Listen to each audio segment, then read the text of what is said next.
Tingnan nyo. Ngayon ko lang ulit na buklat tong wine appreciation sa training namin. Ang our tip ng basa. Oh. Tingnan nyo yung basa ng wine. Ang basa ko lang is Cabernet Sauvignon. Kala ko ganun lang yun. Yun pala. Cabernet Sauvignon.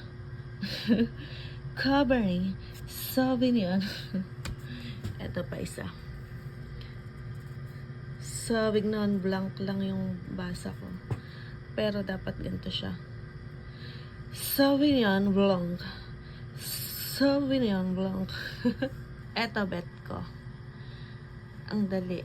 Ang dali lang ng pagka-arte niya. Simple lang. Chardonnay. Chardonnay. Ang hirap bigkasin. Shirazia.